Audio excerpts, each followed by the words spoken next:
Ustaz, bagaimana cara ikhlas yang benar-benar sesuai tuntunan Al-Quran? Ya, kita keluarkan surat Al-Ikhlas. Betul nggak? Cara ikhlas sesuai tuntunan Al-Quran, keluarkan surat Al-Ikhlas. Ya sudah. Apa itu ikhlas? Itu dulu cara ngajinya. Apa itu ikhlas? Apa itu ikhlas? Tulus. Apa itu tulus? Ikhlas. Ya. Saya tulis ini ya.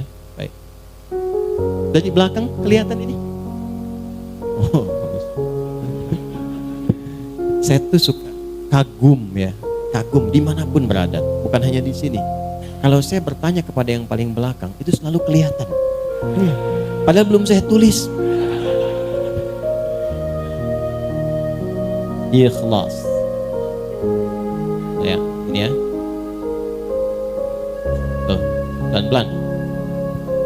Ikhlas ini dari kata akhlasa asalnya. Akhlasa, yukhlisu ikhlasan. Akhlasa ini. Akhlasa. Akhlasa itu asalnya dari kata khalasa tambah a. Itulah cepat membahasnya, singkat padat. A plus. Ya, ini kan awalan ini a nih, tambahannya. Plus khalasa. Simpan a-nya dulu.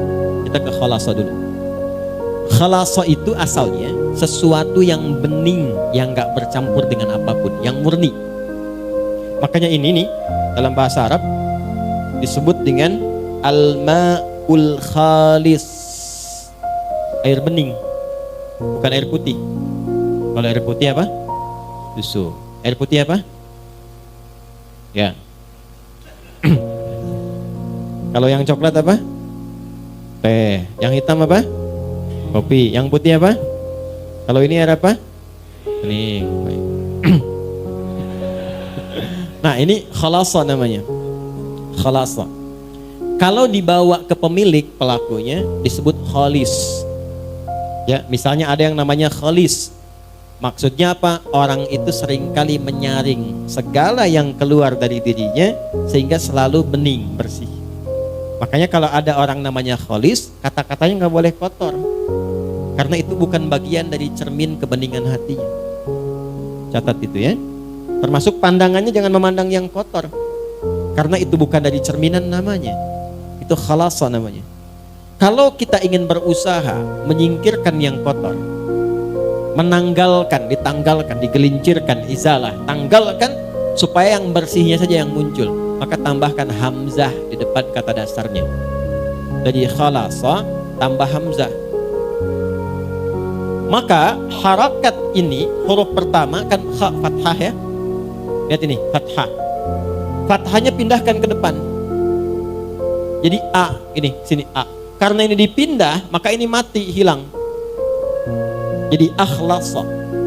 Di akhlasa itu usaha yang sungguh-sungguh untuk menghilangkan yang kotor-kotor, yang mencampurinya, sehingga nggak ada campuran lagi. Kalau ini air bening ada campurannya, saya bersihkan campurannya sehingga tersisa yang beningnya saja. Maka prosesnya disebut dengan akhlasa. Sudah? Sifatnya, karakternya, sifat yang membebaskan diri sudah hilang dari campuran sehingga bening saja. Itu karakternya, sifatnya disebut dengan ikhlas. Di ikhlas itu asalnya keadaan yang murni, bening, yang tidak bercampur dengan motivasi atau keadaan apapun di luar dengan tujuan pokok yang ingin diraih. Misal, tujuan kita beribadah kan karena Allah kan? Nyembah siapa? Allah, ya. Wa ma khalaqtul jinna wal insa illa liya'budun. Kata Allah, aku enggak ciptakan jin dan manusia kecuali untuk menyembah aku. Maka kalau kita menyembah, nyembah siapa? Allah. Tujuan kita pada siapa? Allah. Maka jangan pernah nanti ada penyerta-penyerta, motif-motif lain yang menyertai ibadah kita sehingga keluar dari fokus, keluar dari tujuan asal. Karena tidak sedikit nanti ada orang yang ingin ibadahnya seharusnya dilihat Allah karena Allah. Ibadah yang dikerjakan karena ingin diperhatikan Allah sifatnya disebut ihsan namanya. An ta'budallaha ka'annaka tarahu fa illam takun tarahu fa innahu yarak. Hadis Muslim, hadis yang ke-8. Engkau berusaha menyembah Allah dan merasa diawasi sekalipun engkau tak mampu melihatnya. Itu ihsan namanya. Nah, ibadah yang ingin dilihat oleh makhluk bukan khalik disebut riya namanya. Riya. Imam mimpin. Bismillahirrahmanirrahim. Alhamdulillahi rabbil alamin. Maghrib, bagus. Bapak komen setelah sholat, Masya Allah Ustaz, tadi bagus sekali suaranya. Mudah-mudahan Ustaz dijaga. Isya ditambahin cengkoknya dikit karena pujian tadi. Alhamdulillahi rabbil alamin. Misalkan, karena tujuan untuk didengar oleh orang yang tadi. Atau ingin kelihatan oleh yang lain, saya pun bisa sholat berjamaah. Maka ingin dilihat disebut dengan riya, ingin didengar disebut dengan sum'ah. Itu yang menggeser dari ihsan. Fawailul lil musallin alladzina hum an salatihim sahun alladzina hum yuraun. Riya itu pengen dilihat orang. Bahasa kekiniannya pencitraan. Paham? Sedekah karena pencitraan. Bapak, ada Masjid Miftahul Jannah di Gede Bage akan renovasi. Saya yang tanggung semuanya. Saya kasih 1 miliar. Tapi tolong pasang spanduk dari Sabang sampai Merauke. Ini Haji Fulan, misal. Nah, itu riya namanya. Itu mencampur sesuatu dari yang pokok. Kalau kita ingin tepikan, berusaha lillah, sifatnya disebut dengan ikhlas. Orang yang berusaha mewujudkan itu, berusaha namanya mukhlis. Jamaknya mukhlisin. Nah, kita itu diperintahkan oleh Allah sepanjang ibadah, usahakan yang ikhlas.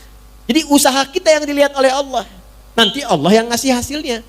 Orang yang berusaha untuk ikhlas disebut mukhlis, jamaknya mukhlisin. Turun surah Al-Bayyinah, surah 98 ayat 5. Wa ma umiru illa liya'budullaha mukhlishina lahud din. Kalau sudah dapat ikhlas itu diberikan oleh Allah dalam hati.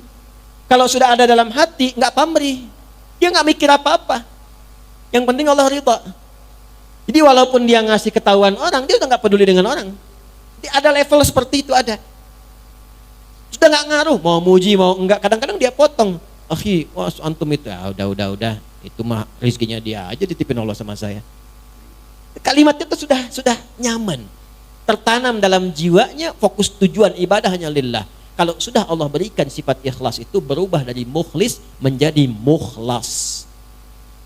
Ada ikhlas, ada mukhlis, ada mukhlas. Mukhlis, ada mukhlas. Kalau sudah mukhlas, maka tingkat ini adalah tingkat di antara yang tertinggi dari hamba Allah yang sulit ditembus oleh setan. Jadi setan itu kalau sudah ketemu orang mukhlas, dia sudah give up. Nyerah dia. Memang dia masih menggoda untuk menunaikan tugas gitu kan. Ya, tapi tugasnya menjadi formalitas karena nggak bisa ditembus. Itu sudah pengakuan setan sendiri. Ada di mana? Di surah 15 ayat ke-40. Nah, Quran surah Al-Hijr surah 15 ayat 40. Illa ibadaka minhumul mukhlasin. Ya Allah, aku akan goda setiap anak cucu Adam dari depan, dari belakang, dari kanan, dari kiri. Di kanan, kiri, depan, belakang itu setan datang. Ya, kenapa enggak dari atas? Karena atas itu adalah bagian dari Allah untuk memberikan bimbingan lewat malaikat. Kenapa enggak di bawah? Sudah dikubur. Kalau sudah dikubur, setan enggak goda lagi. Kalau setan masih menggoda mayit, kurang kerjaan setannya. Orang udah enggak ada beban ibadah kok masih digoda.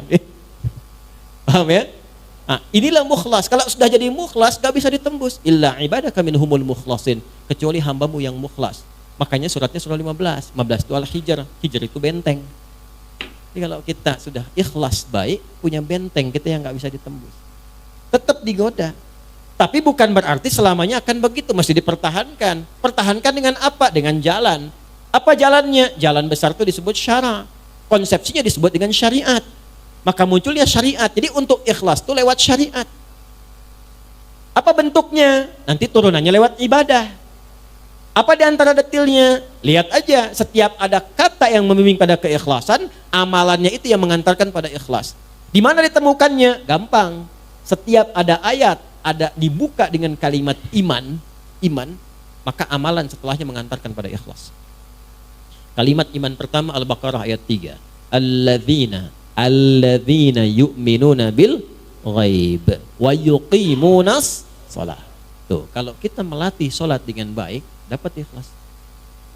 Jangan cukupkan pada yang fardu. Karena yang tidak pengen banyak ikhlas pun 5 waktu juga.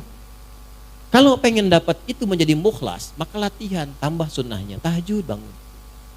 Gak apa-apa, malam pertama itu gak apa-apa, 2 rakaat juga gak ada masalah. Nanti setelah menikmati itu akan tambah 4, witirnya baru 1, sampai nanti 10, witirnya 1, 11. Ada yang makin enak, makin nikmat jadi 2, 3, ada yang 39. Itu masing-masing mendapatkan kenyamanannya. Nanti setelah itu tiba-tiba paginya udah syuruk dia, dapat duha lagi pertengahan, duha akhir, rawatibnya. Kalau udah terbiasa dengan sholat sunnah, itu suasana hatinya akan beda. Makanya amalnya pun akan lain. Itu sholat tuh, itu baru sholat. Tuh, kaget kan? Dan kalau sudah sholatnya bagus itu nanti akan ada pancaran. Di antara pancarannya sudah bisa gemar berbagi tuh. Kalau sholatnya sudah bagus, nggak harus dengan harta, jangan selalu diartikan dengan harta.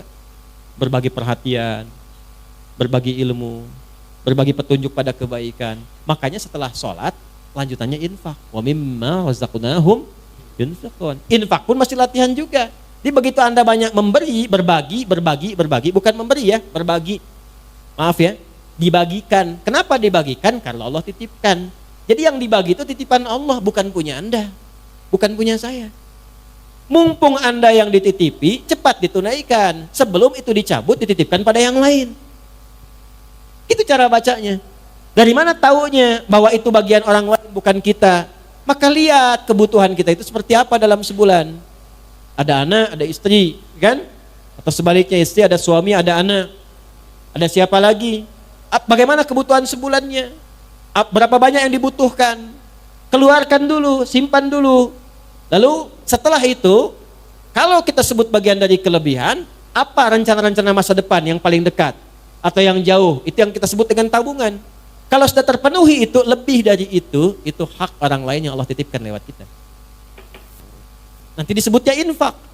Infak itu banyak nanti. Kan infak pertama untuk keluarga. An-Nisa ayat 34. Infak kedua untuk kerabat terdekat nanti. Seperti orang tua. Orang tua itu bukan dizakati, tapi diinfaki. Dalilnya mana? Al-Baqarah ayat 215. Yas'alunaka madza yunfiqun. Mereka bertanya padamu Muhammad sallallahu alaihi wasallam, apa yang harus diinfakkan? Qul ma anfaqtum min khair. Kalau mau infak kata Allah yang terbaik. Jangan engkau enggak suka lihatnya saja dibagi orang. Itu ada di Al-Baqarah ayat 267 sampai 269. Wala tayammamul khabitha minhu tunfiquna walastum biakhidhihi illa an tughmidu fi. Jangan kasih orang benda yang kamu lihat saja sudah enggak suka. Ya, jangan masukin kotak infak. Keadaan uang yang Anda lihat aja udah enggak suka. Ini lecek, di bank aja enggak diterima, masukin aja kotak infak tuh. Misalnya. Nah, jangan seperti itu. Itu langsung dapat penolakan dari Allah. Kalau sudah ada yang terbaik, yang bagus, maka kepada siapa diberikan? Lil walidain, orang tua. Orang tua tuh memang enggak pernah minta di lisannya. Tipikalnya begitu. Tapi kadang-kadang kode kerasnya itu sering muncul lewat sikap. Itu harus pandai dibaca. Alhamdulillah. Nah, mama cekap teh jagong oge ya. Oh, berarti kemarin makan jagung. Segera kirimkan berasnya. Ya, oh pengen mangga. Tadi ngalangkung ke Kosambi. Ini raos pisan ketinggalnya. Cepat ke Kosambi. Apa yang disebutkan cari. Kalau memang bisa didapatkan. Kalau ada kelebihan harta yang Allah titipkan, orang tua 9 bulan lebih 10 hari dikandung, dirawat-rawat, diberikan ASI. Kalaupun Anda sukses kata Allah, jangan bangga dulu, bukan karena kerja keras Anda. Mungkin itu tangisan ibu Anda yang sering berdoa kepada Allah. Minta anaknya jangan seperti saya ya Allah. Mungkin itu keluh keringat ayah Anda yang dulunya ke sawah, serabutan, minta sama Allah, ya Allah, tinggikan derajat anak saya. Jadikan dia lebih nyaman. Gak apa-apa saya begini ya Allah, yang penting anak saya nyaman tidurnya. Kuliahnya tinggikan, sekolahnya tinggikan, berikan derajatnya. Makanya ketika Anda tumbuh dan sukses, bahkan sukses, itu yang pertama diminta oleh Allah dan diperintahkan berdoa mensyukuri itu dengan mengarahkan doa pada orang tua. Qala rabbi auzi'ni an ashkura ni'mataka allati an'amta wa ala walidayya. Itu ada di Quran surah 46 ayat ke-15. Kalau Anda merasa udah usia 40 tahun bahkan udah sukses, udah hebat, jangan membanggakan usaha Anda, kata Allah. Mungkin itu saham terbesarnya adalah amalan orang tua Anda. Maka dari itu, kalau belum mampu memberikan sesuatu yang, ya, kalau membalas itu nggak mungkin. Yang bisa dilakukan adalah memberikan kasih yang sekiranya mendekati apa yang bisa dilakukan. Ada seorang anak mengatakan pada orang tuanya, setelah dia memberikan bakti luar biasa. Ya, jadi dia, ini kisah nyata. Saya tuh dulu waktu 90-an tuh masih banyak buku-buku bagus tuh. Sekarang tuh sudah nggak banyak maknanya gitu ya. Semua dicetak aja gitu. Ya, dulu tuh berkualitas buku-buku, banyak kisah-kisah orang soleh, 40 kisah orang-orang soleh, banyak sekali. Ada seorang ayah sakit, dirawat oleh anaknya, sampai luar biasa maksimal. Disuapin seperti diperlakukan ayahnya itu, seperti diperlakukan saat ia kecil. Ya, ke toilet, diantarkan, dibersihkan kotorannya, macam-macam lah. Sampai satu kali anaknya komen, "Alhamdulillah ayah, aku telah bisa membalas jasa-jasa ayah, perawatan seperti ayah telah merawat saya waktu kecil." Apa jawab ayahnya? Tidak, nak, belum sampai kamu kepada level itu. Kenapa ya? Karena aku merawat kamu dulu supaya kamu hidup. Sedangkan engkau merawat saya sekarang untuk mengantarkan pada kematianku. Ya, makanya nggak akan bisa balas orang tua tuh, nggak akan bisa. Kalau nggak bisa balas, minimal bahagiakan, jangan sakiti lah. Kalau nggak bisa ngasih, minimal jangan sakiti. Wala taqul lahuma uffin, kata aja udah nggak boleh, bentak nggak boleh. Udah dikandung merat, nggak pernah dilepas, dikasih ASI, dirawat-rawat, disayang-sayang, dicium, dipeluk, bangun malam, bangun capek, lelah. Udah dewasa bentak-bentak, ente siapa? Gak malu Anda sama Allah tuh. Di belakang keluh kesah, ada yang tega menggibahkan ibu bapaknya. Ya, ada yang tega memaksa memberikan warisan, ada yang mempolisikan bapak ibunya. Anak kurang luar biasa itu ya. Saya nggak punya kata-kata untuk melukiskan itu tuh. Kita doain supaya dilembutkan hatinya, balik, tobat, baik ya. Ya, saya nggak pernah mengajarkan untuk berbuat yang kotor. Ya, saya tidak pernah mengajarkan untuk mencela orang. Minimal kita doakan. Kalau ada orang mengaku belajar dengan saya, mencela orang ini itu, saya tidak mengakui itu belajar. Ya, kita itu belajar untuk memperbaiki diri. Sebelum memperbaiki orang lain, perbaiki diri pribadi. Jadi itu gambarannya ya. Gambaran keikhlasan itu pancarannya adalah amal soleh. Latihannya lewat apa? Lewat amal-amal yang Allah berikan kepada kita. Di salat, infak, ya, lil walidain. Setelah orang tua siapa? Wal aqrabin, kerabat dekat. Nah, jangan sampai Anda infak jauh-jauh keluar sana, ternyata anak kakak sendiri kurang perhatian. Anak bibi masih harus disantuni. Dilihat. Wal yatama, anak yatim. Wal masakin, orang miskin, wabnis sabil, orang yang kesulitan dalam perjalanan. Nah, perjalanan itu macam-macam. Ada yang di jalan, ada yang tafsirannya beasiswa yang keluar butuh bantuan dan sebagainya. Ya, ada yang SPP-nya belum bayar sehingga jalan sekolahnya terputus. Nah, itu maknawinya banyak sekali, perhatikan itu. Nah, nanti di luar itu ada lagi yang tinggi juga seperti fisabilillah, babnya banyak. Nah, yang pokok apa? Zakat. Itu kalau udah berlatih, coba latihan ya. Ada orang-orang yang kalau ba'da subuh tuh suka keluar tuh. Coba deh ikuti itu. Itu tuh Masya Allah. Ginilah, besok tuh Jumat. Gak usah banyak-banyak lah. Ya, 1.000, 2.000 atau 5.000, siapkan aja untuk infak. Tapi saya minta nih, Anda keluarkan dengan tangan Anda sendiri. Banyak di jalan tuh, atau sekitaran Anda. Cari betul-betul kualifikasi orang yang memang memerlukan itu. Yang sudah sepuh, keliling, panggul dengan keringatnya itu. Jualan donat, jualan ini, jualan itu, jualan macam-macam. Dekati. Terima kasih Pak. Mohon maaf, ini ada titipan lewat saya. Memang gak banyak, cuman tolong doakan aja Pak ya. Saya diberikan kesehatan, kebaikan. Anda berikan, itu perhatikan bagaimana yang keluar di lisan mereka. Mudah-mudahan Acep sehat, dipasihan rezeki berlipat, keluarga itu tuh mahal sekali, mahal. Dan itu bisa menambah motivasi Anda untuk besok berangkat lagi. Coba sesekali deh mendapatkan doa dari orang-orang seperti itu mustajab sekali. Nah, mungkin usaha Anda sukses itu dari doa orang-orang seperti itu.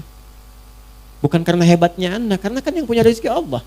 Bagaimana Allah bisa menggerakkan semua rezeki itu dekat dengan Anda? Jangan dikira mudah begitu saja. Kalau cuma begitu, Korun lebih jagoan.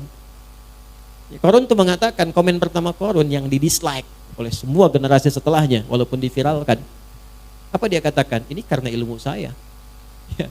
Maka Allah nggak suka. Diadakanlah likuifasi, ditenggelamkan, dilumat ya dengan tanah sekalian, dengan semua harta-hartanya. Gitu.